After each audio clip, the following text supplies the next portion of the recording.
Alright everybody, TTV Casino back with another video, and if you constantly come to my chat and see what's being talked about, a lot of questions lately have been around the topic of my ALCs. So I decided to make a video that kind of explains what mine are. These are specifically made for me, so if you try to copy them, which is totally up to you, no, they might not be the best thing for you, and that there's definitely other ALCs out there or different sensitivities that might work better for you. So just keep that in mind when you are watching this video.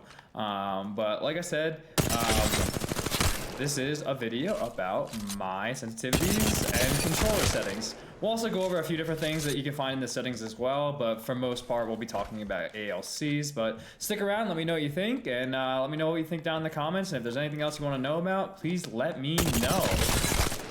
But let's get right to it.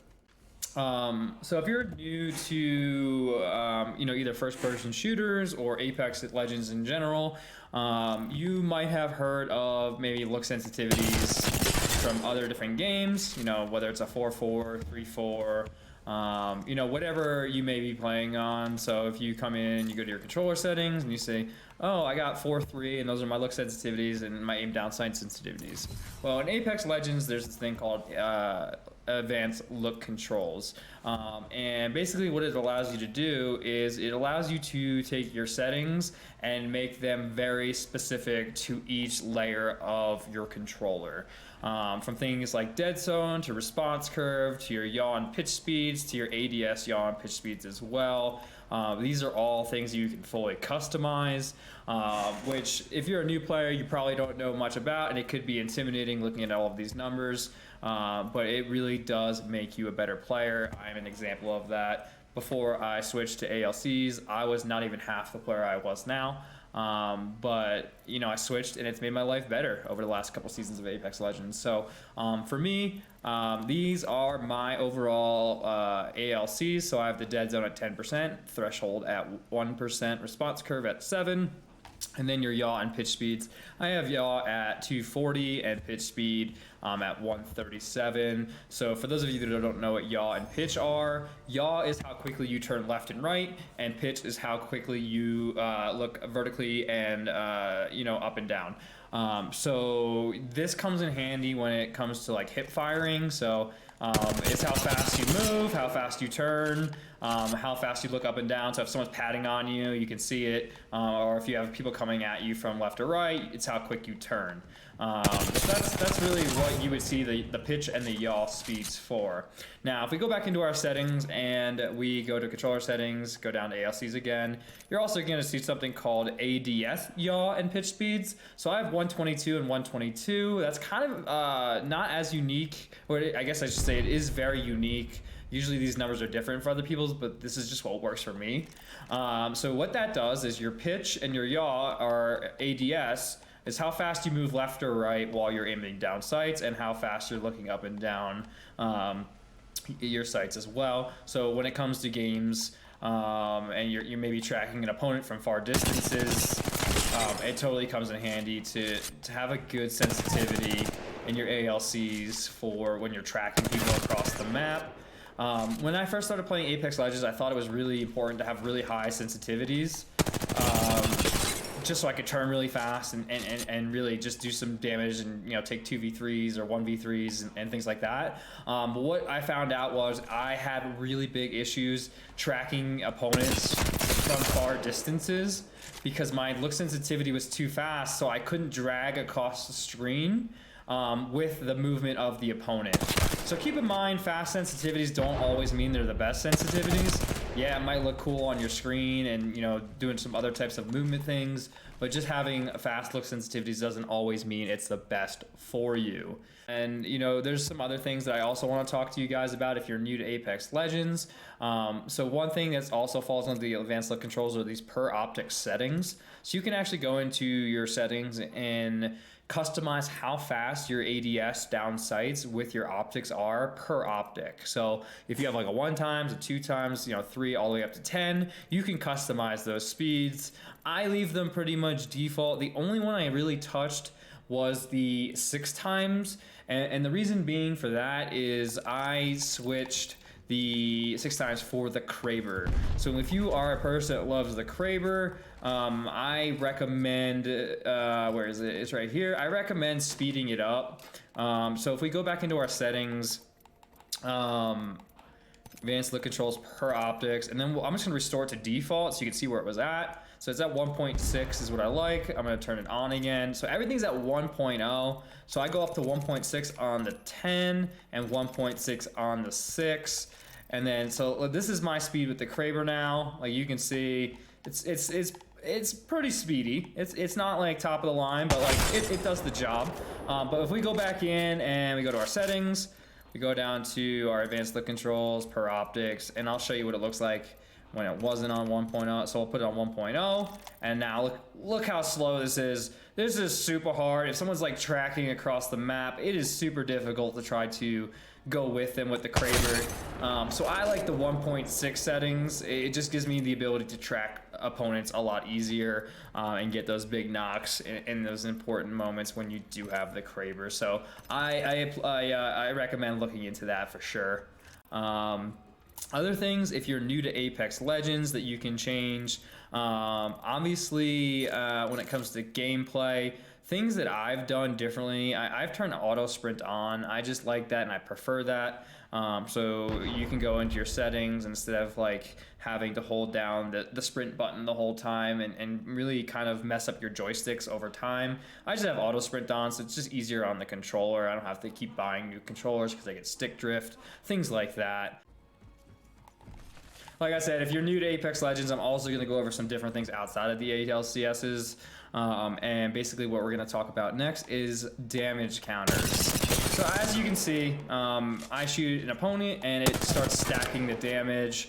So I don't have to do math in my head as we're fighting. I just know I hit that guy for 173 damage. So in your settings, you can go in and you can find damage numbers. There's a couple different options you can use.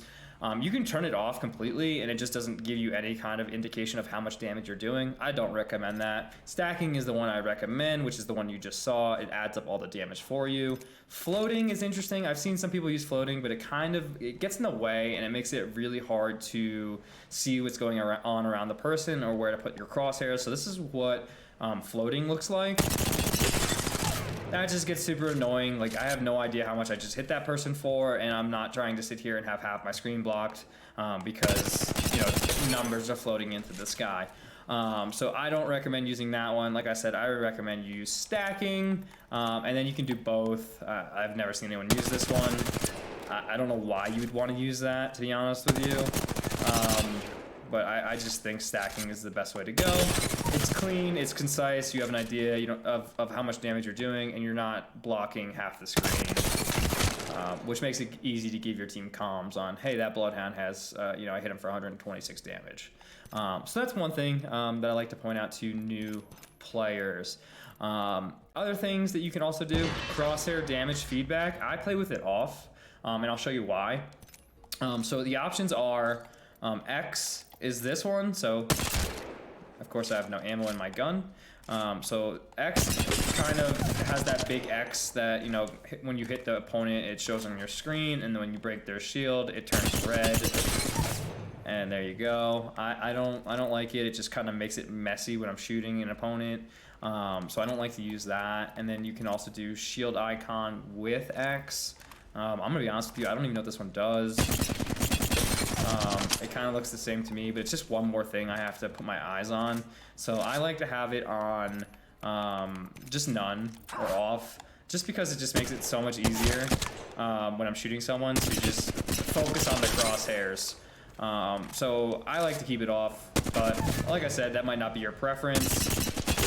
For me, it totally is. It just makes, like I said, everything so much easier to see right in front of you. Other things, if you are colorblind settings, that's what I was looking for. So I am not actually a colorblind individual, but I do like using a colorblind setting. I like to use Tritanopia, and this basically helps out in the sense of if you're ever caught in the storm or you're fighting in the storm, instead of having the hit markers be red and blending you with the storm, they turn yellow. which I like. It gives me better, it makes it easier for me to see in the storm while I'm fighting. It also blends in with a lot of the backgrounds and maps when it's not on Trinopia. So I like to keep it on that one. It just makes all of the colors a little bit easier to see with the different maps on in Apex Legends. So that's what I like to play on. But if you're like, nope, I like the normal colorblind settings or just non-colorblind settings, that is completely up to you too. I just had the most success with the one I showed you. So yeah, let's see, is there anything else I can show you guys? Yes, there is one more thing before I end the video. Field of view. I play on 110 field of view, which is the highest you can possibly get. So if you take a mental note of what you can see right now, so I'm gonna put my crosshairs so where you can see, if you're looking at this mountain, the top of my screen should be right where that top of that rock is, so you can see everything, you know, left, right, and straight ahead. You have a good clear picture of you know, almost the entire firing range. So when you boot up Apex Legends for the first time, there's this thing called field of view, and it's actually set to 70. So if we go to field of view, and you can find it under the video setting, field of view, FOV, mine's at 110. If you change it to 70, and I don't recommend playing on this. Now look at how much you can see. You can barely see anything. Like that whole rock, and I haven't moved my joysticks at all. My hands aren't even on the controller anymore. You can only see half that rock, and you can't really see left or right of anything that's in front of you. This comes in handy when you play on 110, when you're running through buildings or you're running chasing an opponent and they're trying to like hide in corners and things like that. Your field of view is going to come into play in those types of situations where you might be chasing someone and they're hiding behind something or in a corner, and since your field of view is so low, you can't see them. So that's why I recommend playing on a 110 or at least a 90. I used to play on 90 a lot, and then I upped it to 110, and I've never been happier. But you can kind of just see, like, it just feels bulky. You feel all of the movement of your character. I don't recommend it. So I would switch that immediately to 110, and it just makes everything more difficult. So let's switch that back to 110. And you can just look how much different that is. Just feels the speed, the aim, everything feels less clunky. So, you know, 110 is the way to go with that one. I don't know how anyone can play on anything else. All right, that's gonna do it for my ALCs. So if you like the content, don't forget to subscribe, hit that thumbs up button. If you want more videos like this in the future, please let me know down in the comments. Also, let me know if this helped you. If you knew this setting tips already, or if you think this is gonna benefit your gameplay in the long run. I wanna know everything so I can keep making videos like this for you in the future. But other than that, have a good rest of your day, y'all. Bye.